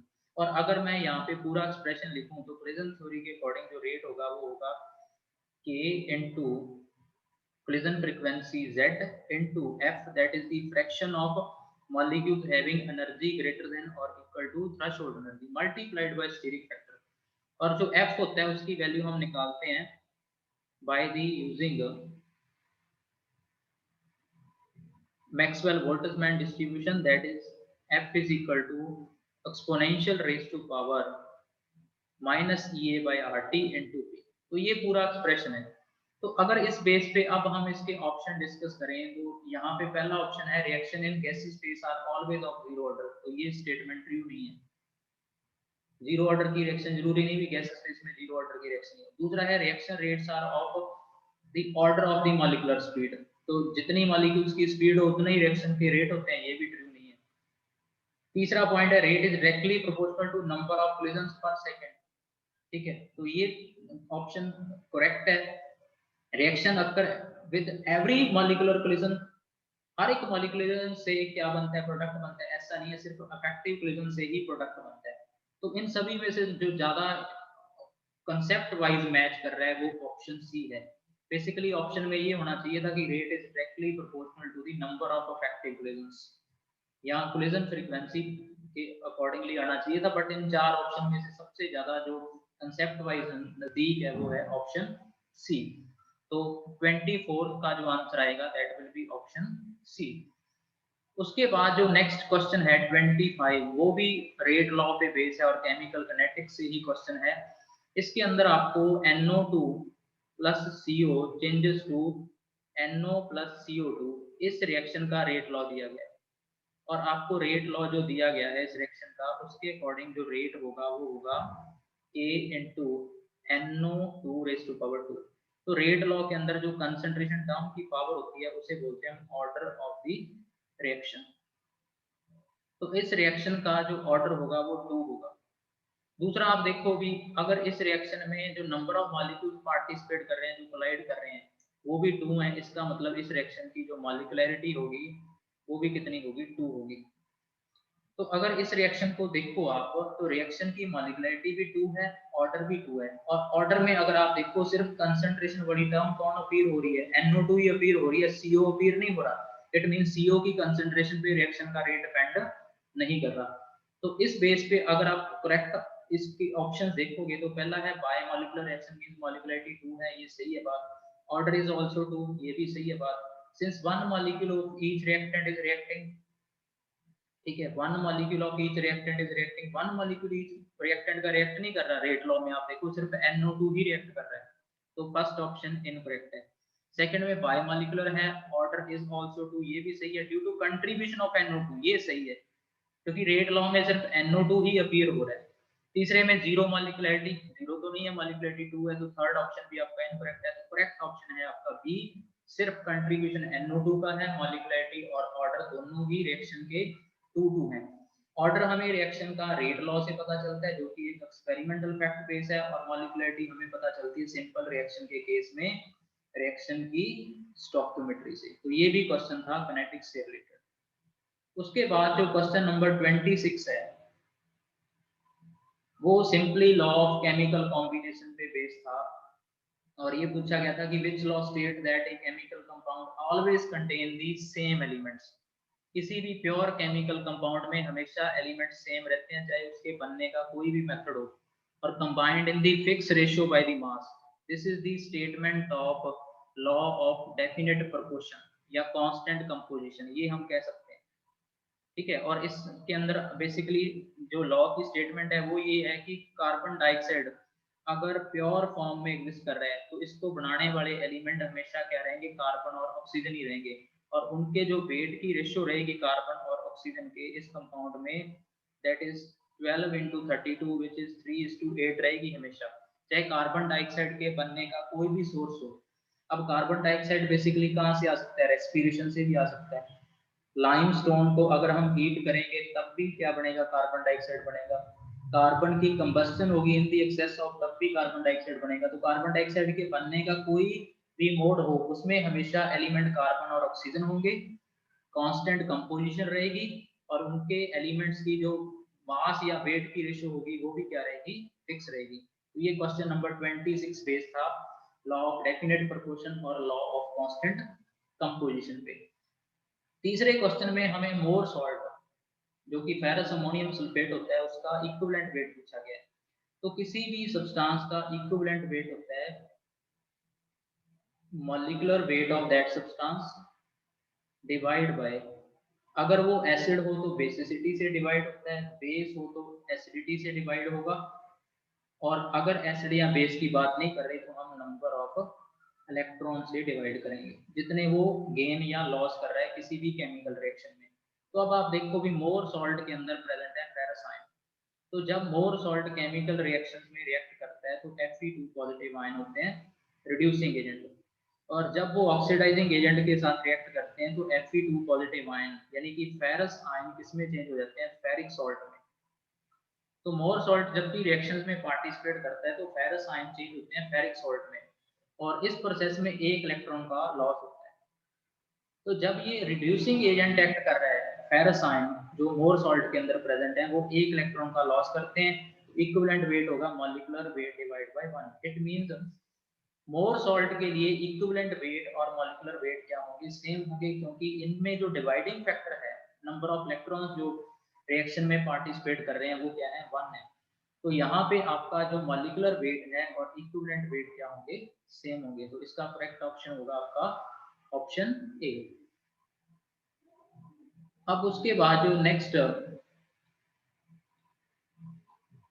केस है वो है क्वेश्चन नंबर 28 जो कि सरफेस केमिस्ट्री और कोलाइडल पार्टिकल से रिलेटेड कंसेप्ट पे बेस है कि colloidal particle Brownian motion show करते हैं, और यही ब्राउनियन मोशन कोलाइडल सॉल्यूशन की स्टेबिलिटी का कारण है। और ब्राउनियन मोशन का मतलब होता है zigzag motion of the colloidal particle, और इस रैंडम मोशन के कारण ही कोलाइडल सॉल्यूशन क्या होते हैं, स्टेबल होते हैं। इसी वजह से कोलाइडल पार्टिकल कंटेनर के बॉटम पे सेट नहीं होते। बट सस्पेंशन ये फिनोमेना शो नहीं करते क्योंकि सस्पेंशन के पार्टिकल क्या होते हैं, हैवी होते हैं डिस्पर्शन मीडियम से। ठीक है, इस वजह से वहां पे ये फिनोमेना देखने को नहीं मिलता सस्पेंशन के अंदर। तो सस्पेंशन के पार्टिकल का हैवियर नेचर होने के कारण वहां पे जो हमें मोशन है ब्राउनियन मोशन सस्पेंशन में देखने को नहीं मिलती। उसके पार्टिकल कंटेनर के बॉटम पे ग्रेविटी के इफेक्ट के अंदर क्या हो जाते हैं, सेट हो जाते हैं। तो ऑप्शन ए जो है वो इनकरेक्ट है कि colloidal and dispersion particles carries opposite charge, ये इसका करेक्ट स्टेटमेंट नहीं है। वैसे यहाँ पे कोलाइडल पार्टिकल दे रखा है, यहाँ पे होना चाहिए था डिस्पर्शन फेज के जो पार्टिकल हैं वो हैवियर हैं किससे, डिस्पर्शन मीडियम से, क्योंकि क्वेश्चन के अंदर अब हमें पूछा गया सस्पेंशन के बारे में, तो हम कोलाइडल पार्टिकल्स नहीं कहेंगे, उनको कहेंगे डिस्पर्शन फेज के पार्टिकल। तो वो हैवियर होते हैं किससे, डिस्पर्शन मीडियम से, इसीलिए कोलाइडल पार्टिकल में तो ब्राउनियन मोशन मिलती है, सस्पेंशन में नहीं मिलेगी। सी में लाइटर कहा गया है, तो इसमें से सभी में से करेक्ट ऑप्शन है बी। पर यहाँ पे कोलाइडल पार्टिकल की जगह होना चाहिए था डिस्पर्शन फेज के पार्टिकल, जो कि हैवी होते हैं किससे, डिस्पर्शन मीडियम से। फेज बेसिकली किससे मिलता जुलता है, सॉल्यूट से, सॉल्यूशन के केस में, और मीडियम हम टिपिकली यूज करते हैं जो एक्सेस अमाउंट में प्रेजेंट है, जिसे हम क्या बोलते हैं, सॉल्वेंट बोलते हैं। तो इसका करेक्ट ऑप्शन होगा ऑप्शन बी। उसके बाद क्वेश्चन नंबर 29 है जो, वहां पे हमें क्वेश्चन पूछा गया है अबाउट दी कोगुलेटिंग पावर और कोगुलेशन से रिलेटेड फिनोमेना। तो इस पे आपने नोट करना है, बहुत फेमस हार्डे-सिक्ल्यूज लॉ है जो इस पे अप्लाई होता है। पहली बात तो कोगुलेशन कराने वाला आयन हमेशा अपोजिट चार्ज कैरी करता है किससे, कोलाइडल सोल से, अपोजिट चार्ज का होता है। और नंबर 2, जितनी ग्रेटर वैलेंसी होगी, वैलेंसी ऑफ कोगुलेटिंग आयन, उतनी हुई उसकी इफेक्टिवनेस क्या होगी, ज्यादा होगी, वो इजीली क्या कर देगा, कोगुलेशन कर देगा। तो अगर आप देखो, आपको जो सोल दिया गया है वो फेरिक हाइड्रोक्साइड का सोल दिया गया है, फेरिक हाइड्रोक्साइड का सोल, और फेरिक हाइड्रोक्साइड का सोल होता है पॉजिटिवली चार्ज सोल।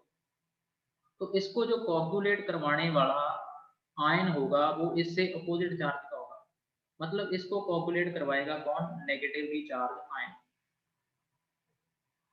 तो जो आपको ऑप्शन दिए गए हैं इन सभी इलेक्ट्रोलाइट्स के नेगेटिव चार्ज देखो, KCl का नेगेटिवली चार्ज पार्टिकल है Cl नेगेटिव, KNO3 का है NO3 नेगेटिव, और जो आपको ये वाला एग्जांपल दिया गया है, इसमें नेगेटिवली चार्ज पार्टिकल है FeCN6 3 नेगेटिव, जो कि है फेरिसाइनाइड।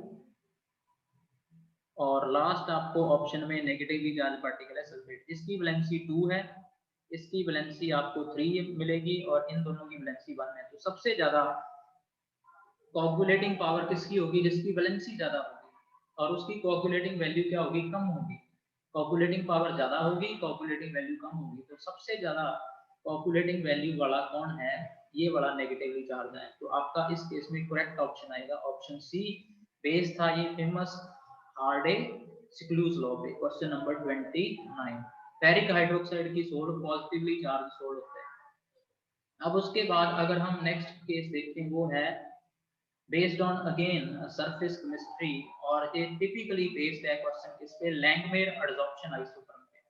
लैंगमेयर एडसॉर्प्शन आइसोथर्म सबसे फेमस इस वजह से है कि उसमें ये माना जाता है कि जो आपका एडसॉर्बिंग सरफेस है, उसके सरफेस पे जो गैस आगे एडसॉर्ब होगा सॉलिड के सरफेस पे, अगर वो आइडल बिहेव करेगा तो सरफेस पे क्या बनाएगा? यूनिमॉलिक्यूलर लेयर बनाएगा।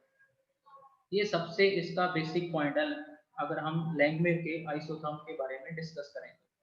तो जब गैसेस सॉलिड के सरफेस पे क्या होते हैं? अब्सॉर्ब होते हैं, तो वो क्या करते हैं? यूनिमॉलिक्यूलर लेयर फॉर्म करते हैं। और इसमें एक इंपॉर्टेंट एक्सप्रेशन है कि जो फ्रैक्शन ऑफ सरफेस कवर होगा सॉलिड के सरफेस का, फ्रैक्शन ऑफ सरफेस जो कवर्ड होगा किससे? गैस से, वो होगा थीटा। और थीटा की वैल्यू अगर हम इसमें देखते हैं तो उसके लिए एक्सप्रेशन होता है K constant, that is the forward process divide by backward की रेशियो, जिसको हम बोलते हैं basically equilibrium constant, K into partial pressure of the gas A divide by 1 plus K into partial pressure of the gas A. A gas जो solid के surface पे क्या हो रहा है? एडसॉर्ब हो रहा है। तो ये फेमस एक्सप्रेशन है लैंगमेयर के आइसोथर्म के लिए। तो अगर हम partial pressure of A that is gas को थीटा के साथ प्लॉट करें, तो लैंगमेयर के केस में हमें इस तरीके की कर्व देखने को मिलती है। लो प्रेशर के जोन पे जो आपका थीटा है, ठीक है, वो बेसिकली फॉलो करता है किसको? फर्स्ट ऑर्डर को, मतलब वो केपी के डायरेक्टली प्रोपोर्शनल रहता है वहां पे, ठीक है। और यहाँ पे पहुंच के जो थीटा की वैल्यू है आपकी इस एक्सप्रेशन को फॉलो करती है। और हाई प्रेशर के जोन पे जो थीटा है वो फॉलो करता है किसको? Zero order of pressure. वहां पे प्रेशर से क्या हो जाता है? इंडिपेंडेंट हो जाता है, और थीटा की वैल्यू क्या आ जाती है? 1 आ जाती है। तो हाई प्रेशर के जोन में अगर आप देखोगे तो वैल्यू एक लिमिटिंग वैल्यू तक पहुंच गया। पहले जैसे जैसे प्रेशर इंक्रीज कर रहा है वैसे वैसे ज्यादा सरफेस सॉलिड का क्या होगा? गैस के साथ कवर अप होगा। तो प्रेशर के साथ थीटा की वैल्यू बढ़ती जाएगी, बट हाई प्रेशर पे जाके वैल्यू क्या हो जाएगी? कांस्टेंट अचीव कर जाएगी, ठीक है। तो आपने क्वेश्चन नंबर 30 में ये देखना है कि जो आपका गैस है वो जब सरफेस पे एडसॉर्ब हो रहा है, तो सरफेस पे एडसॉर्ब होने के बाद पहले आपको लगातार प्रेशर के बढ़ने के साथ इंक्रीज मिलेगा, बाद में वो एक लिमिटिंग वैल्यू को कैच कर रहा है क्योंकि पूरा सरफेस क्या हो गया? ऑक्यूपाइड हो गया, और सरफेस पे यूनिमॉलिक्यूलर लेयर बन रही है। तो इसका आपका करेक्ट ऑप्शन होगा डी, कि प्रेशर के बढ़ने के साथ थीटा बढ़ेगा, जो फ्रैक्शन ऑफ सरफेस कवर्ड को बता रहा है। और एक हाई प्रेशर की वैल्यू पे जाके जो थीटा है वो क्या हो जाएगा? कांस्टेंट हो जाएगा। थीटा बेसिकली ये बताता है कि हमें कितनी गैस सरफेस पे अब्सॉर्ब हो गया। तो हाई प्रेशर पे जाके वो क्या करेगा? एक लिमिटिंग वैल्यू को अचीव कर लेगा। तो इस क्वेश्चन का जो करेक्ट ऑप्शन होगा that is the option D, reaches a constant limiting value. अब इसके बाद जो नेक्स्ट क्वेश्चन है, क्वेश्चन नंबर 31, वो है टॉपिक सॉलिड स्टेट से रिलेटेड, जिसमें हमें एक क्रिस्टल दिया गया है एफसीसी टाइप का।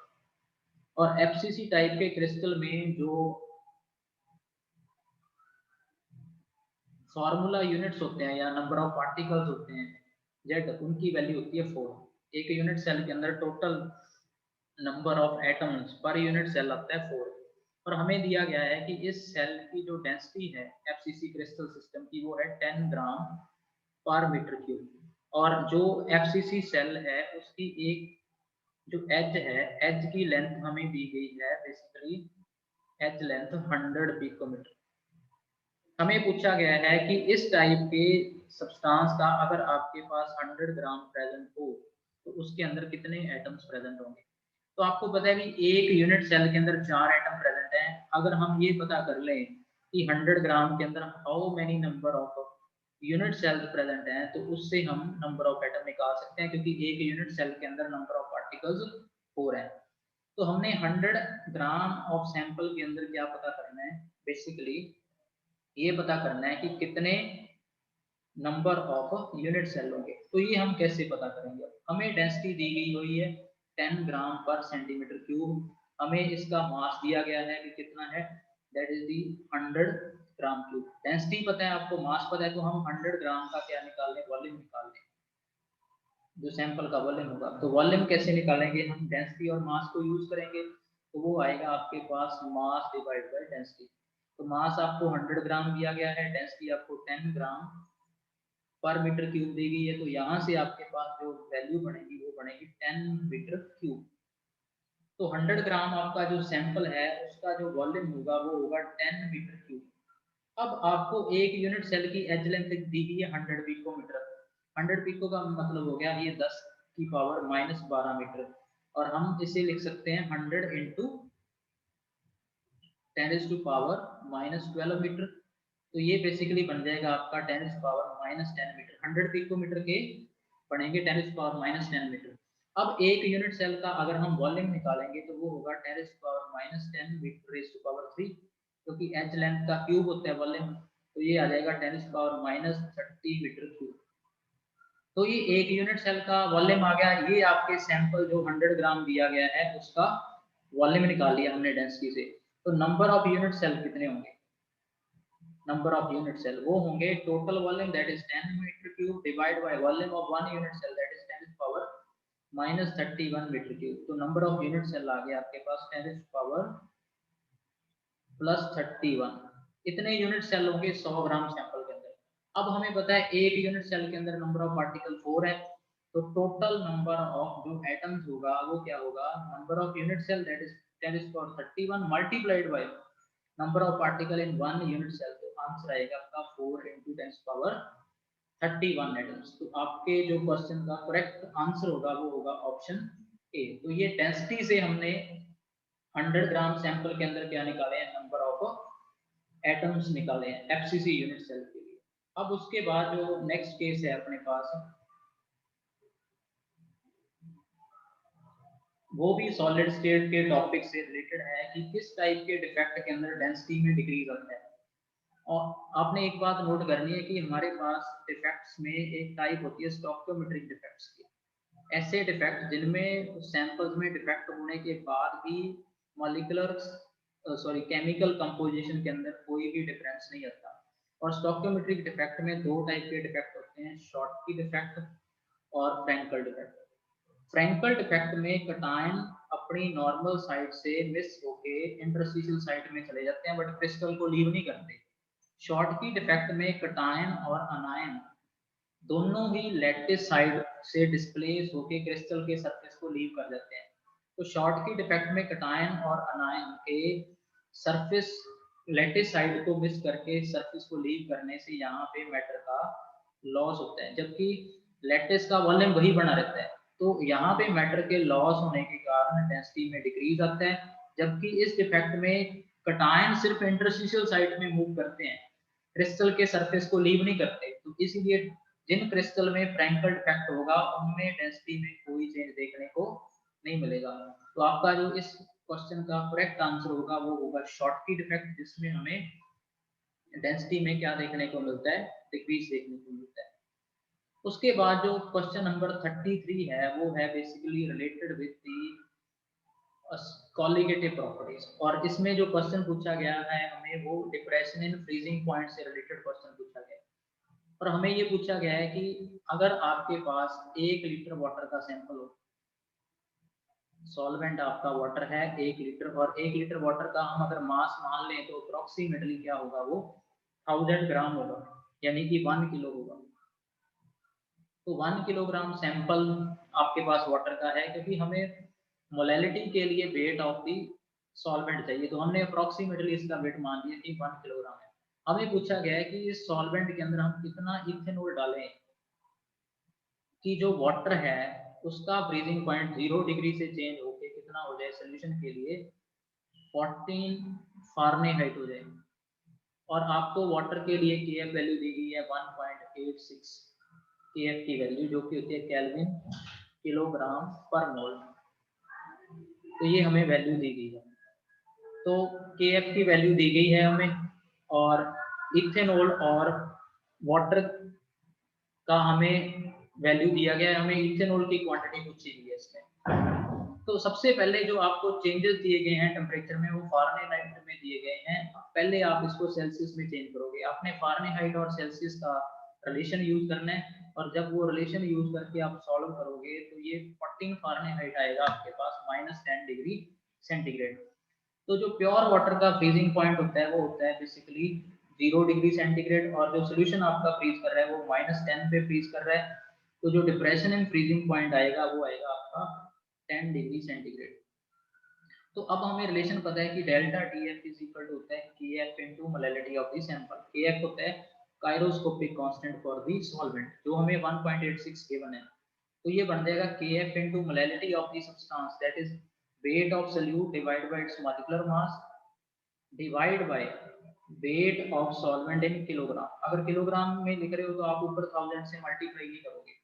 तो आपको केएफ की वैल्यू दी गई है 1.86 केल्विन किलोग्राम पर मोल, और वेट हमने पता करना है कितना सोल्यूट का ऐड करें, एमबी सोल्यूट आपका इथेनॉल है। तो इथेनॉल का जो हम अगर मॉलिक्यूलर मास पता करें तो वो आएगा 46 ग्राम पर मोल।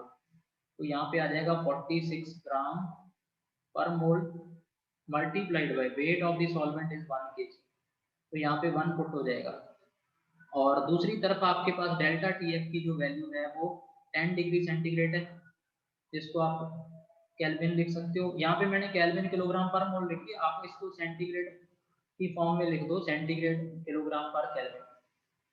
तो अगर आप इस फैक्टर को सॉल्व करोगे WB के लिए, तो WB के लिए जब आप इसे सॉल्व करोगे तो ये बन जाएगा 10 इंटू 46 इंटू 1 डिवाइड बाई 1.86। ठीक है, बाकी सारे फैक्टर आपके कैंसिल हो जाएंगे, किलोग्राम से किलोग्राम कैंसिल हो जाएगा, ठीक है, पर मोल से पर मोल कैंसिल हो जाएगा, आपका आंसर आएगा ग्राम के अंदर। ठीक है, और अगर आप 460 को 1.86 से डिवाइड करोगे तो आपको जो वैल्यू मिलेगी इस केस में WB की, जो कि वेट है इसका इथेनॉल का, ठीक है, वो आपने क्या करना है 460 को डिवाइड कर देना है किससे 1.86 से। तो डिवाइड करने के बाद जो आपके पास वैल्यू आएगी 460 डिवाइड बाय 1.86, तो वैल्यू आएगी वो आपके पास 247.31। तो इसका जो करेक्ट आंसर होगा आपका वो होगा ऑप्शन बी, दैट इज 247.31। तो ये आपका था क्वेश्चन नंबर 33 जो कॉलिगेटिव प्रॉपर्टी से रिलेटेड था। इसके बाद क्वेश्चन नंबर 34 भी कॉलिगेटिव प्रॉपर्टी से रिलेटेड है, बट ये क्वेश्चन ऑस्मोटिक प्रेशर से रिलेटेड है।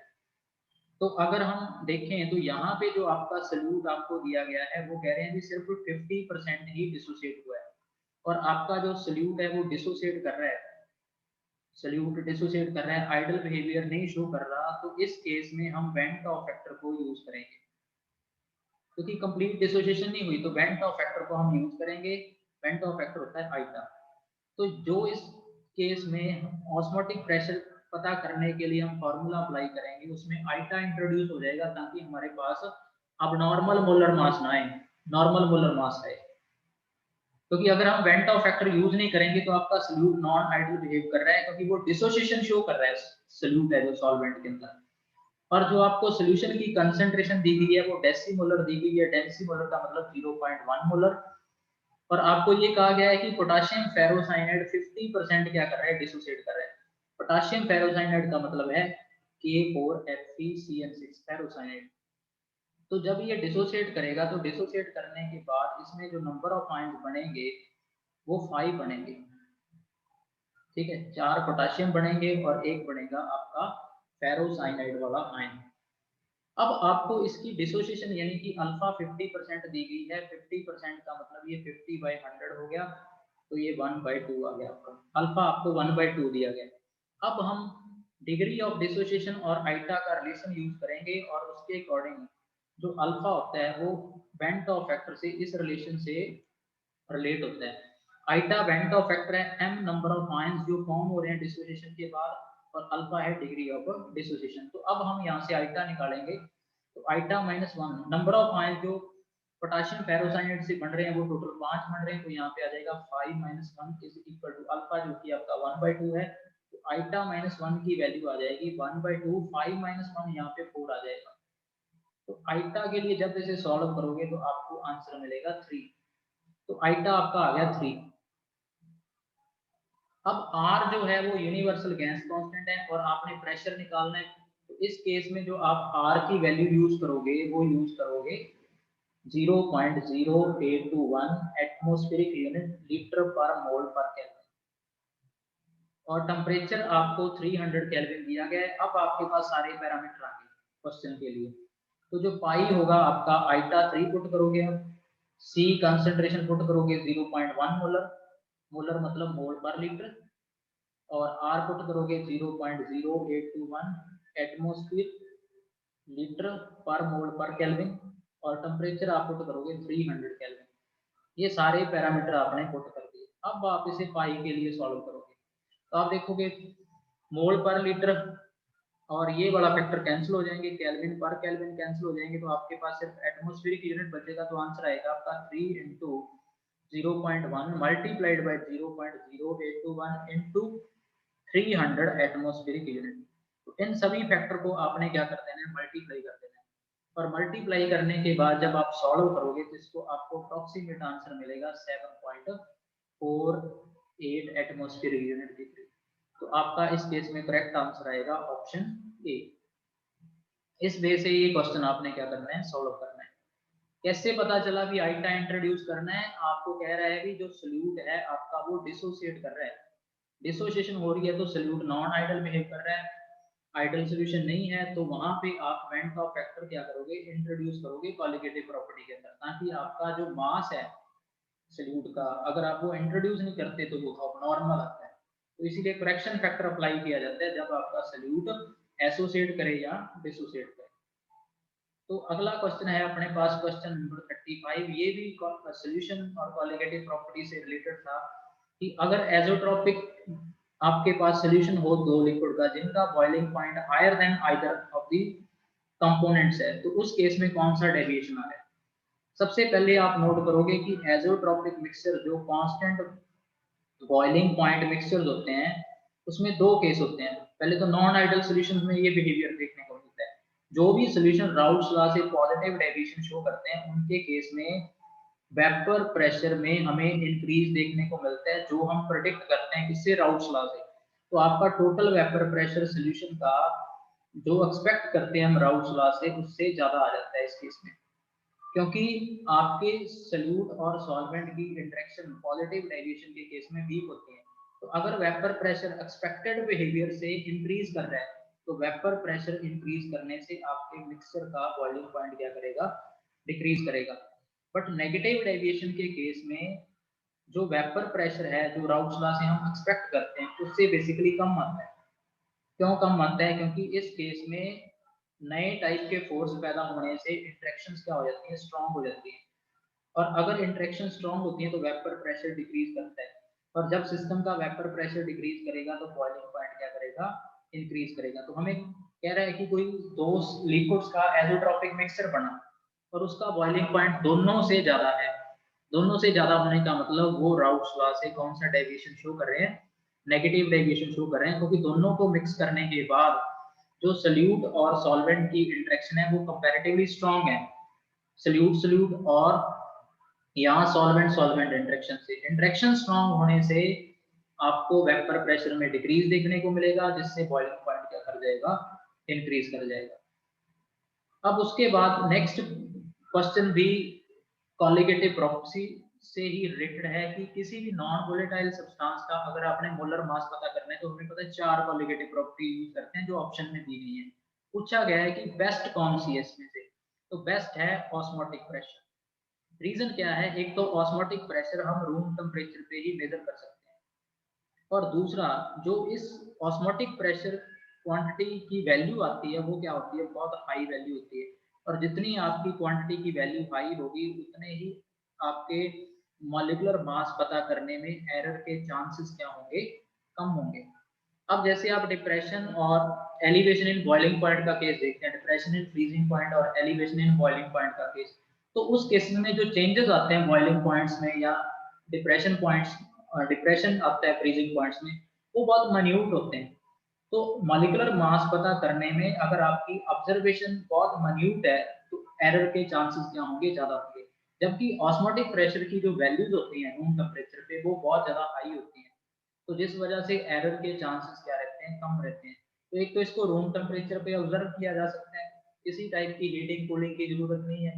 दूसरा, वैल्यूज इतने हाई होते हैं कि वहां पे मॉलिक्यूलर मास पता करने में जो एरर आएगी उसके चांसेस क्या हो जाते हैं, कम हो जाते हैं। तो इस वजह से ऑस्मोटिक प्रेशर इन सभी में से क्या है, बेस्ट प्रॉपर्टी है अगर हमने किसी भी नॉन वोलेटाइल सब्सटेंस का मॉलिक्यूलर मास पता करना है। कॉलिगेटिव प्रॉपर्टीज का बेसिकली यही रोल रहता है कि हम इन कॉलिगेटिव प्रॉपर्टीज को यूज करके सब्सटेंसेस के क्या पता करेंगे, मोलर मास पता करेंगे।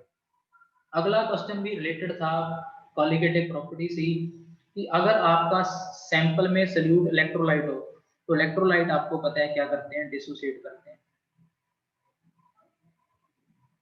ठीक है, अगर इलेक्ट्रोलाइट आपका डिसोसिएट करेगा तो आपके सिस्टम की कॉलिगेटिव प्रॉपर्टी इंक्रीज हो जाएगी, क्योंकि नंबर ऑफ पार्टिकल्स क्या कर जाएंगे, इंक्रीज कर जाएंगे। जैसे NaCl है, NaCl अगर नॉर्मल बिहेव करे तो इसकी कॉलिगेटिव प्रॉपर्टी 1 है, बट अगर ये सॉल्वेंट में जाके डिसोसिएट कर जाए तो इससे 2 आयन बनेंगे, तो इसकी ऑब्जर्व कॉलिगेटिव प्रॉपर्टी कितनी होगी, कितने पार्टिकल सोल्यूशन में ऑब्जर्व होंगे, वो होंगे 2।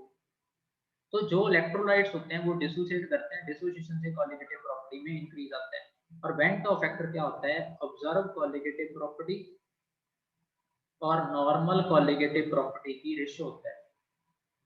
तो डिसोसिएशन के केस में observe colligative property normal colligative property से ज्यादा होते हैं। तो इस केस में जो आपका आइटा है वेंट ऑफ फैक्टर, जिसको हम करेक्शन फैक्टर बोलते हैं, वो क्या आएगा, ग्रेटर देन 1 आएगा। 1 कब आता है, तो आपका करेक्ट ऑप्शन बी आ गया। 1 तब आता है जब आपका सल्यूट आइडल बिहेव कर रहा हो, no association no dissociation. Less than 1 तब आता है जब आपका सल्यूट क्या कर रहा हो, एसोसिएशन कर रहा हो सॉल्वेंट के अंदर। तो ये क्वेश्चन था related with went of factor. Question number 38 chemical bonding के अंदर जो हमारे स्ट्रक्चर स्पेस क्वेश्चन होते हैं उससे रिलेटेड है। पूछा गया है कि किस मॉलिक्यूल की डायपोल मोमेंट 0 है। इसमें से आपने नोट करना है जिनकी ज्योमेट्री परफेक्ट होती है उन्हीं मॉलिक्यूल्स की डायपोल मोमेंट क्या होती है, 0 होती है। सबसे बेसिक पॉइंट है। तो BCl3 के अंदर बोरोन sp2 हाइब्रिडाइज है और ये परफेक्ट ट्रायंगुलर प्लेनर ज्योमेट्री का है। इन दोनों बॉन्ड्स की जो डायपोल मोमेंट का रिजल्टेंट यहाँ पे होगा और इस बॉन्ड का रिजल्टेंट यहाँ पे होगा, तो नेट आपके क्या हो जाएगी, कैंसिलेशन हो जाएगी डायपोल मोमेंट की, और रिजल्टेंट डायपोल मोमेंट आपको कितनी मिलेगी, 0 मिलेगी। तो करेक्ट ऑप्शन है सी। SO2 बेंट स्ट्रक्चर का होता है, वाटर भी बेंट है और अमोनिया पिरामिडल है। तो इन सभी में नॉन जीरो डायपोल मोमेंट है। BCl3 आपका ऐसा केस है जिसमें डायपोल मोमेंट क्या मिलेगी, 0 मिलेगी। उसके बाद अगर हम देखें क्वेश्चन नंबर 39, उसमें पूछा गया है कि आपको इन सभी में से किसका स्ट्रक्चर प्लेनर है। तो प्लेनर स्ट्रक्चर के लिए सबसे पहले आप नोट करो जो HCl4 है, इसके अंदर हाइब्रिडाइजेशन जो जिनॉन एटम की है वो sp3d2 है, और इसके स्ट्रक्चर के अंदर 4 बॉन्ड बनने के बाद जिनॉन के पास 2 लोन पेयर है।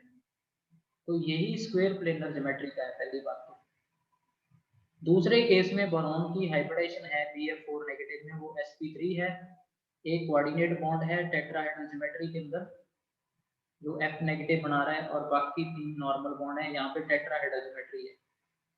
अमोनियम आयन भी टेट्राहेड्रल है, नाइट्रोजन sp3 हाइब्रिडाइज है।